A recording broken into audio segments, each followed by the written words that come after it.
Hello, I'm Kendall Qualls, and this is Fully Charged. On this podcast, we counter the progressive narrative and give you a perspective you'll never hear in the public arena. And thanks for joining us. In our previous episode, we talked about the big lie that is DEI, or diversity, equity, and inclusion. This is part 2 and the final episode of this series. As a reminder, this version of diversity is not the same programs that we've had in our country in the last few decades. This is very different. And these two videos gives you an example of what we're dealing with. No, we need to decolonize and disrupt whiteness. It pervades everything that we do, how we start a meeting, even agenda items. That's whiteness, right? We're going to push these systems and we're going to use these systems for the best of our ability. And then when we can destroy them, we're going to keep destroying. So destroying capitalism is a part of our freedom dream, is a part of the long-term goal. But like we know, folks like this tell us, is that we need a 40-year plan. We need a 50-year plan for freedom. And anti-capitalism is part of that 50, 60-year plan towards freedom. So this is what's going on right now across the board in our public schools, higher education, military, and in corporate America. It's a very antagonistic form of diversity training. That's not who we are as a country. That's not what we want to be as a people. These professors, and many like them, are training our public school, high school teachers, middle school teachers across the country, including our home state of Minnesota. They want Americans to believe that DEI is an updated version of the civil rights movement, or civil rights 2.0. It's nothing of the sort.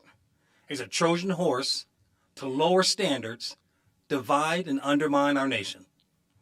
Ironically, from a historical perspective, this radical group in the Black community never agreed with Martin Luther King's ideology, his Christian faith, or his nonviolent stance. So you have to ask, how did we get here? After Martin Luther King's assassination, elite universities across our country began developing and launching programs of African American studies. Soon it became its own discipline, offering undergraduate, graduate, and doctorate level programs.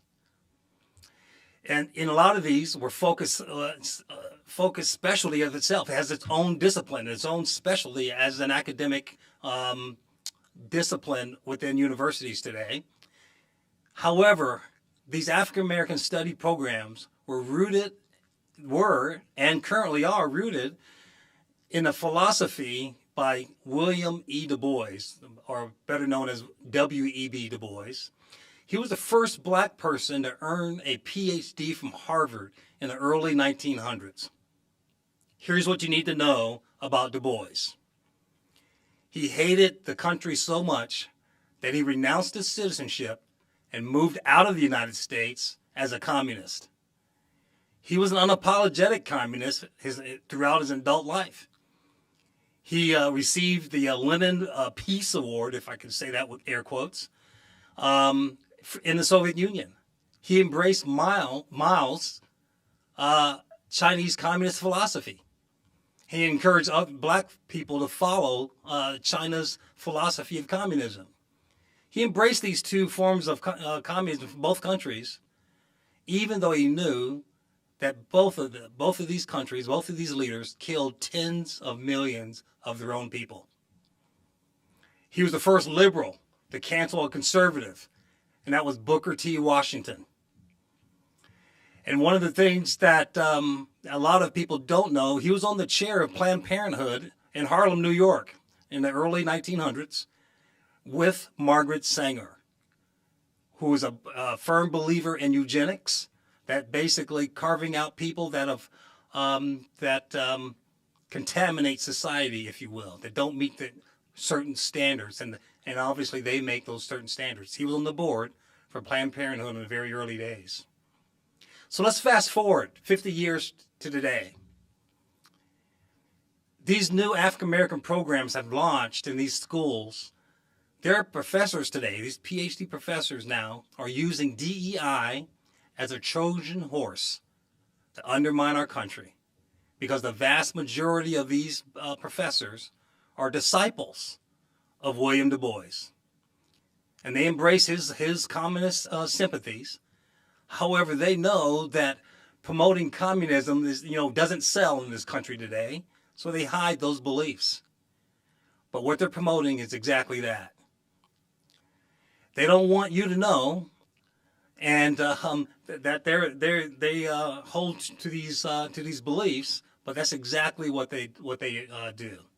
They organize and they coordinate with the national teachers unions to promote these programs in our schools. And I just want to warn parents: these things are happening, and they're not informing you of really what's going on in our schools today about these issues. They're pushing an anti-American, anti-capitalist, anti-nuclear family, and anti-God agenda. And they're doing it in every state in the union, including here in Minnesota. And we're going to have more examples of those precisely via Alpha News in the coming weeks ahead. These people, these professors I'm referring to, these people are nothing more than angry, hate-filled Black Lives Matter agents with PhDs. Now, if you're from the Black community, you're watching this and you're thinking, how can this be? I've heard about our systemically racist country. I want to tell you that all of this is a lie. Don't buy into the lie, because it's not true. I know from personal experience and millions of examples of people that have actually found the promise of America is alive and well, and that the formula to be successful in this country works, regardless of race. In fact, millions of African Americans are thriving in this country. They happen to be legal, naturalized citizens from other countries, but they're doing well. And they're seeking opportunities regardless of their race or origin. Their household incomes are in the middle class, and they range above native-born Black Americans. They're doing quite well. Their incomes are significantly higher. Why is that? There are three reasons. First, the majority of these naturalized Black Americans come from and currently are in two-parent nuclear families. Second, they're seeking opportunities, and they're not discouraged by challenges. Any opportunity worth pursuing, there are going to be challenges. And they don't blame the man, they don't blame the system for those challenges. They forge through them. And lastly, they haven't been indoctrinated by years of hatred toward their own country, like native-born Black Americans have. I know, I've heard it myself growing up. And additionally, they haven't been tied to 5 generations of government-dependent households as a big factor as well. So, here's what I can share with you. There are pathways forward. Even Black Americans that have found success in this country, if you take a look at married two-family or two-parent households, they do quite well in the United States. Their average income is well within the range of the middle class. We rarely see this number because it's never separated out as separate families. We only see Black Americans lumped together. We've carved out this data. It's U.S. Census data, and you can see that there is a path forward. But marriage is rarely promoted for our communities, and we need to reinforce getting back to the basic roots of faith, family, and education so we can prosper like all Americans in this country as equal citizens. So what's that path forward? What does it look like? It is really a return back to normalcy of faith, family, education. And if you're interested in learning more, you want to know more, you can find out by just reaching out to us at takechargemn.com, and we can have that conversation and begin that process. And with that said, let's open it up for questions from the audience. And what you can do is just type your comments into the pages that you're on, the platforms you're on, and we'll retrieve those and bring those here forward. We've got a couple here already, and I'm going to read a couple of these here. So what can we do as parents with them implementing this this program in our schools? You know, you're in a tough situation. You're going to have choices and some tough choices to make. But in the meantime, what you can do is ask your school board leaders, your school board members, your administrators, show you where in the country, by implementing this new diversity initiative DEI program, where you've seen or they've seen academic performance increase. There should be a feasibility study, a pilot, or some area in the country where implementing these early on resulted in some type of benefit. You don't do an experiment and roll it out to nationally and have kids become a social studies program. So be insistent. We should demand performance. We should demand expectation and accountability. And if you're going to roll out a national program, it should have had some type of testing. Okay. One other question we have here is like, why now? Why are we seeing this now?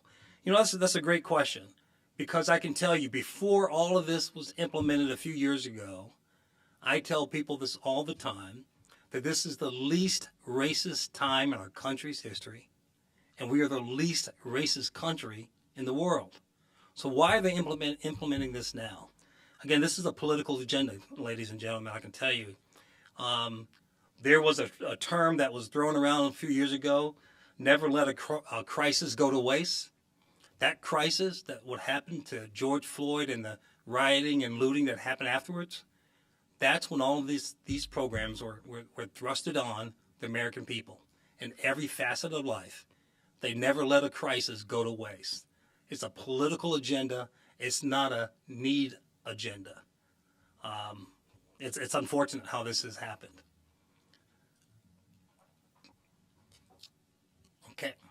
With that said, I think we have one more question. You know, this stuff gets implemented in my workplace. What are my options? What can I do? You know what?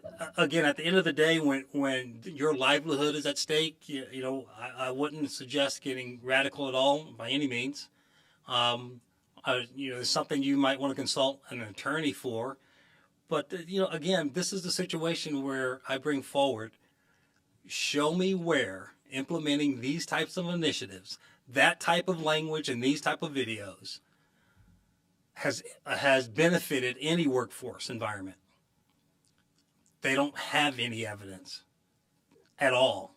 This was an indoctrination. This is a shift that they're trying to force down the throats of the American people. And I encourage you not to comply. Okay? We'll get through this. And we're not going away, and we're going to do this. With that said, I want to thank you for joining Fully Charged. We created this podcast to counter the progressive narrative and give you an other side of the story that you rarely never hear. If you like this podcast and you believe in what we're doing, please consider subscribing and giving us a 5-star rating. Importantly, share this podcast with family and friends. It's full of facts. Today's podcast you'll never hear in any other platform. To find out more about our work, go to our website at takechargemn.com, and please consider joining us and support. Your support helps us spread this message. We'll be back soon with more of the perspective you never hear. Thank you.